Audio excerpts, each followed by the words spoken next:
Hey, Daddy, I smacked these homes. I stuck my pee-pee in some Cheerios. Hey, mama, hey, mama.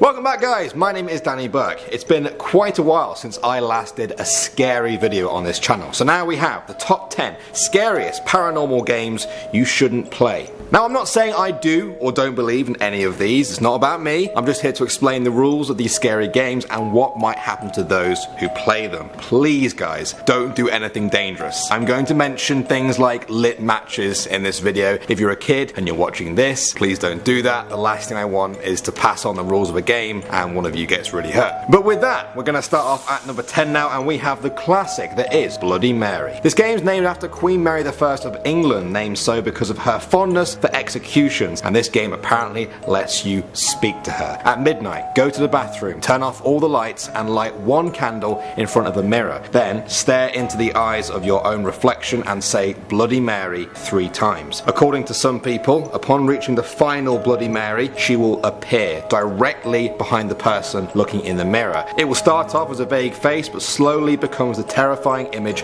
of Bloody Queen Mary I. Flicking on the bathroom lights will banish her for good. Moving on to number 9 now, we have the Three Kings. You will need a friend for this one. In a dark room at 11 PM, place one chair facing north in the center of the room. This is your throne. Put the other 2 chairs on either side of the throne, facing it about an arm's length away. These are the chairs of the Queen and the Fool. Place a mirror in both the Queen and the Fool's chair. When sitting in the throne, you should be able to see the mirrors in the corner of your eyes. Then place a bucket of water and a mug in front of the throne and a fan behind it, leaving that on the low setting. Leave the room with the door open, go to bed and set your alarm for 3:30 AM. When you wake up, sit in your throne, face straight ahead and do not look in the mirror. Ask any question you want and apparently you may hear a response. However, you may not know if it was from the Queen or the Fool. Remain in the throne until 4:34. The game is ended either by your partner calling out your name, or some people end up in like a weird trance and they have to have the bucket of water tipped on top of them. At the number 8 spot now, we have Dry Bones. This is a game of hide and seek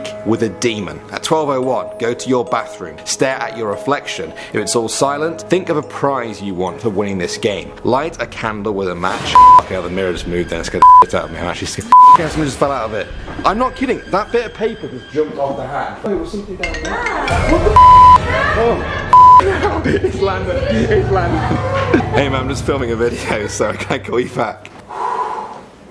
I'm not kidding, I'm actually scared. Okay. If the match burns for 15 seconds or more, you may continue. Lie down on the floor and say, I am aware of your presence and I welcome you into my home. Come now. Then go to the largest room in your house and wait. If you hear a moaning noise, hide and seek has begun. Find your hiding place and remain hidden until 3 AM while the demon searches for you. At that time, the game is over and it's safe to come out. Return to the largest room in your house and say, thank you for playing, but you must leave now. You are no longer welcome. Your prize is said to be then waiting outside your front door the very next morning. But many people are afraid to even try this because they don't even want to know what happens if they lose. Next up at number 7, we have the Closet Game. To play this, you need to step inside a dark closet, hold up an unlighted match and say, show me the light or leave me in darkness. If you hear whispering, light the match immediately. If you don't do it quick enough, or if you turn around to see what's behind you, apparently something will drag you to eternal darkness. If everything goes okay, step outside of the closet with the lit match. From now on, you're supposed to only ever look in the closet with the light on because it's now haunted by a demon. Okay, we're at the number 6 spot now and we have Charlie Charlie. You may have seen YouTubers doing this one. Take 2 pencils, place them on top of each other in a cross shape. In each of the 4 quadrants, write 2 yeses and 2 no's like this. Then say the phrase, Charlie Charlie, are you here? If the pencils move to yes, Charlie is there. You may then ask Charlie to answer your questions using the same pencil system. If this scares you too much, there are some pretty hilarious videos of people freaking out over this one on YouTube. If this scares you too much, there are some pretty hilarious videos on YouTube of people freaking out to this one. At number 5, we have the elevator to another world. This game comes from Korea. To play, you will need to enter the elevator of a building that has at least 10 floors. Once you're in there alone, press the 4th floor button but don't get out. Once you're there, press the 2nd floor button. Once Once there, press the 6th, then the 10th, then the 5th. At the 5th floor, a young woman may enter. Do not look or speak to her. Press the button for the 1st floor. If you start heading up to the 10th floor, you're on your way to another dimension. If you get out, the woman will ask you where you're going, but you mustn't look at or answer her. Step out into this other world. It will apparently look very similar, except for all the lights will be dim and there will always be a red cross on the horizon. To return to this dimension, take the same elevator, do the floor numbers in reverse until you hit the 5th floor. Hitting the 1st floor will try to send you back up to the 10th, so quickly hit the 1st floor again to cancel it and return to this world safely, apparently. This all seems oddly specific and a bit more scary than fun. What do you guys think? Next up at number 4, we have the doors of your mind. This one is a bit more low risk than the rest of the ones we've talked about, but can be just as scary. Essentially, you need to enter a meditative state. Get there through any method you can. Then, you need to start visualizing the inside of your mind as a long corridor that goes on forever, with infinite doors and infinite rooms.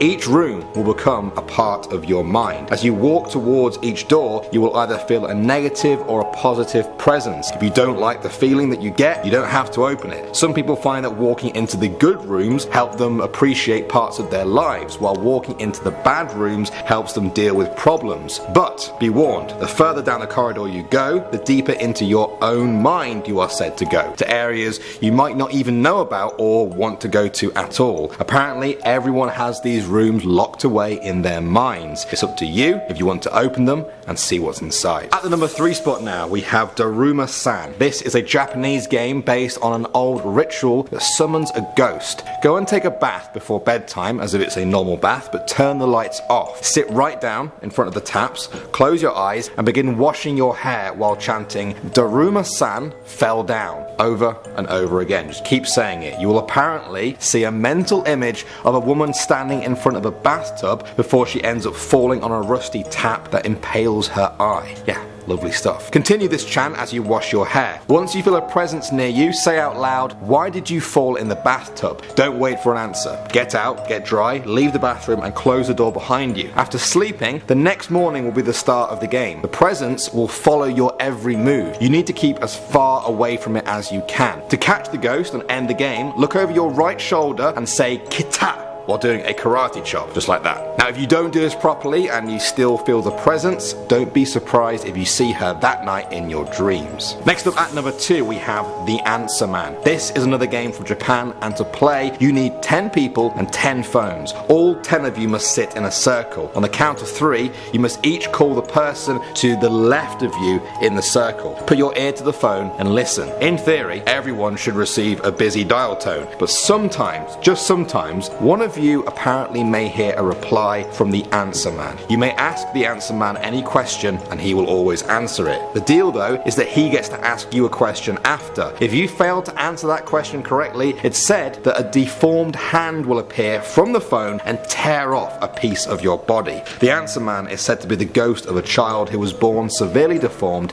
desperate to complete a human body by collecting parts of others. And finally now at number 1, we have the Ouija board. There are many supernatural believers who will tell you that this one is not a game, but there's also a lot of people who would be quite mad if I left it off this list as one of the most famous. You need a group of people. 4 people seems to be ideal. You will also need a Ouija board. Place the pointer in the middle of the board and all players should then lightly rest their fingers on top. A question should then be asked of the board and then players must wait for any nearby spirits to come and answer by moving the pointer across the board. Sometimes this will be a yes or a no question, and other times the board will apparently spell out a word. It's widely believed by the people who play this that a lot of the spirits contacted through the board are evil. Sometimes they might even imitate a dead loved one to trick the players. Those who use the Ouija board say that people should always take it seriously, always say goodbye at the end, and never let it count backwards through the numbers or the alphabet on the board. Failure to do any of these can leave people wishing they'd never contacted the spirit in the first place. Well guys,